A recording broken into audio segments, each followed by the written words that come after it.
Well, good evening, visitors. Welcome to the Australian War Memorial's last post ceremony. My name is Richard Cruz, and joining us today from the Royal Australian Navy is Captain Nick Tate. We warmly welcome the family of Corporal Frederick Arthur Thurston, whose story will be told shortly.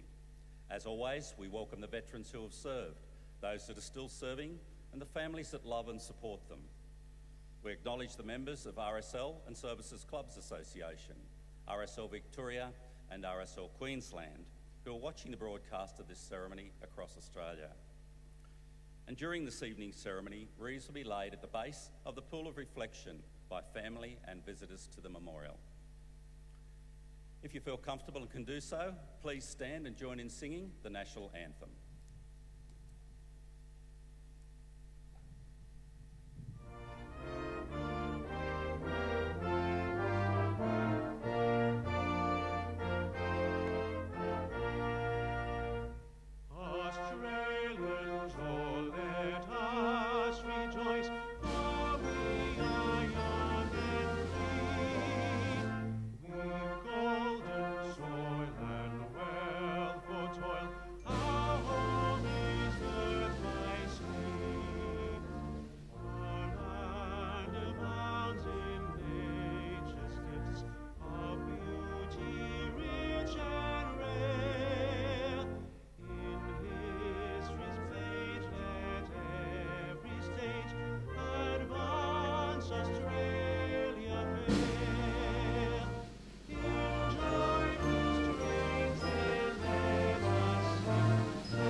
If you're able, please be seated.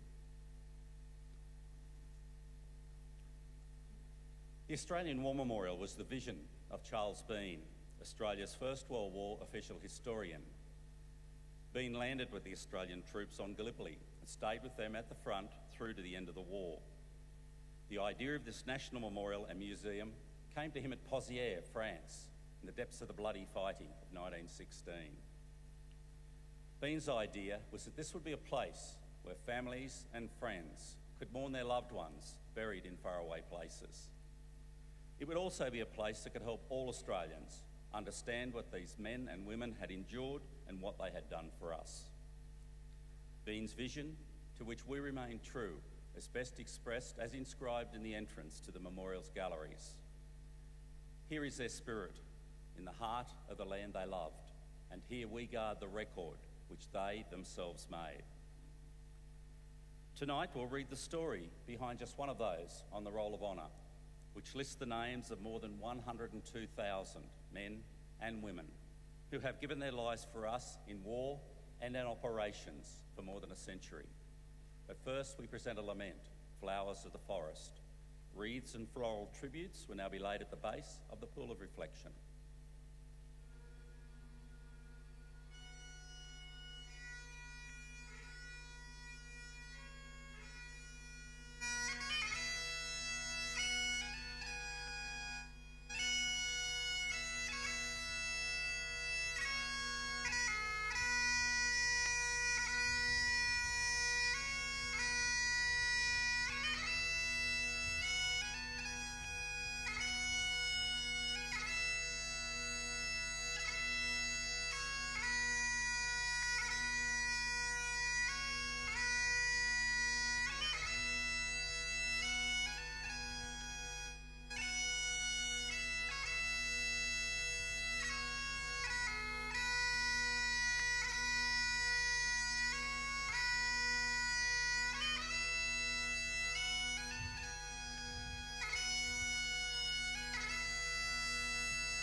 Today, we remember and pay tribute to Corporal Frederick Arthur Thurston. Frederick Thurston, commonly known by his middle name of Arthur, was born on the 24th of September 1893, the only son of James and Sophia Thurston of the Sydney suburb of Tempe. His family remember him as a handy left-handed cricketer, a good student and a gifted artist. He was educated at the Enmore Public School and went on to become a clerk. Arthur Thurston enlisted in the Australian Imperial Force in April 1916 at the age of 22.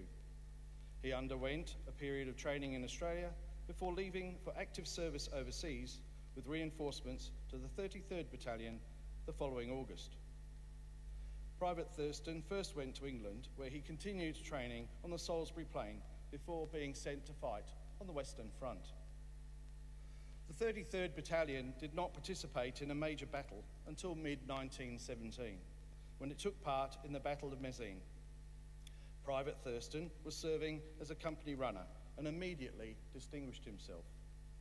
It was later reported that during the 96 hours of battle, he repeatedly carried messages through heavy barrages, and when told he could wait until the shelling eased off, he nevertheless carried dispatches without the slightest hesitation or delay.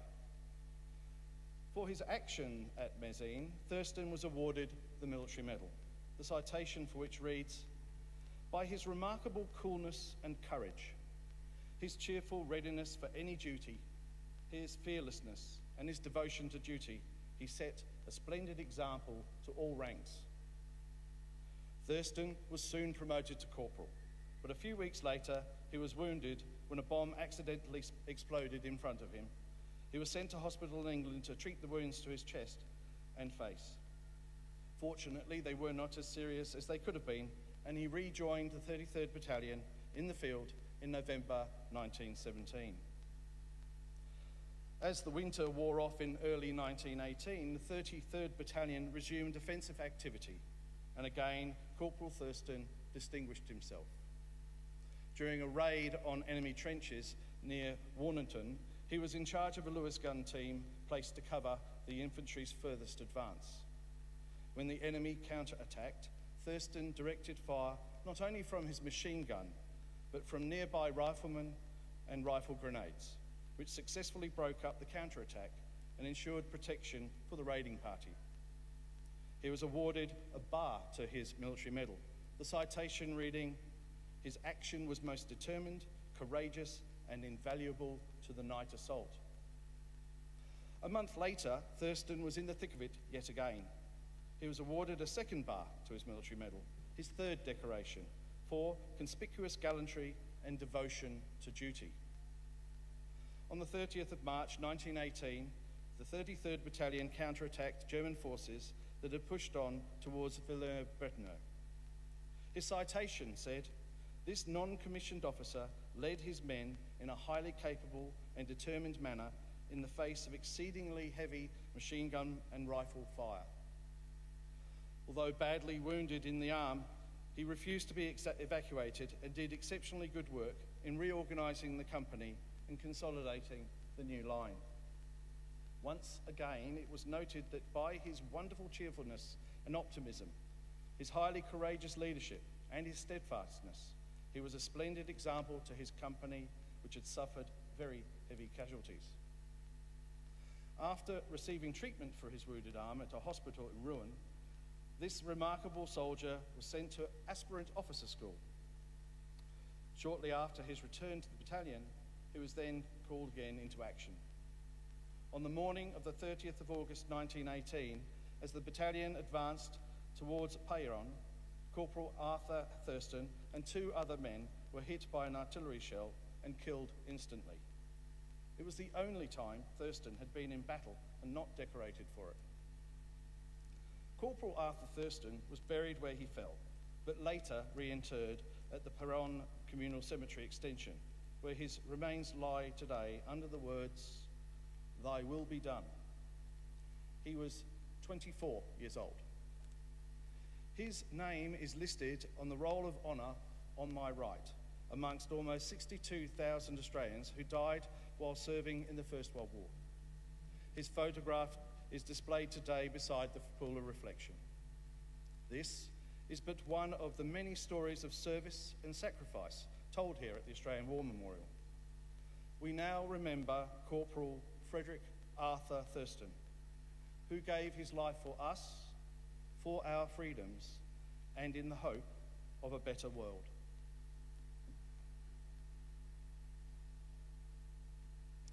Please stand for the reading of the ode and the sounding of the last post.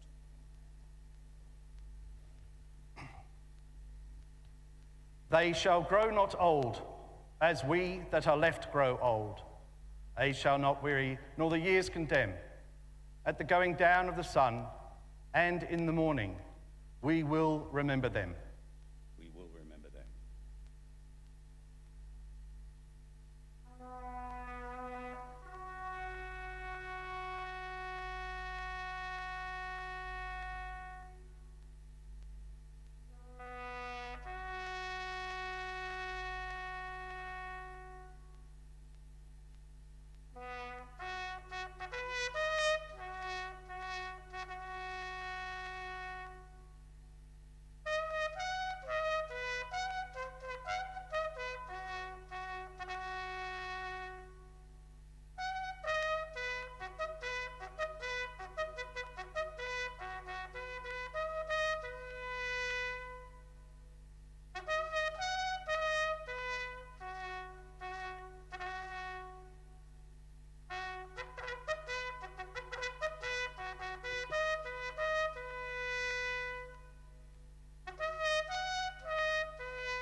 Lest we forget. Lest we forget.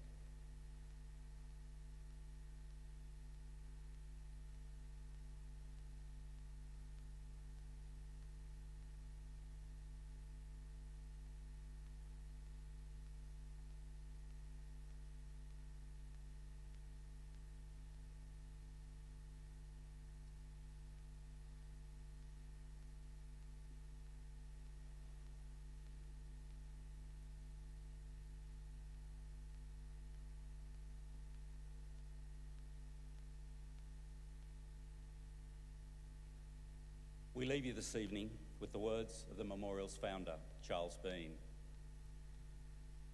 Many a man lying out there at Pozières or in the low scrub at Gallipoli, with his poor, tired senses barely working through the fever of his brain, has thought in his last moments, well, it's over. But in Australia, they will be proud of this. Ladies and gentlemen, girls and boys, that concludes this evening's last post ceremony. We thank you for visiting the Australian War Memorial and wish you all a very good evening. Thank you.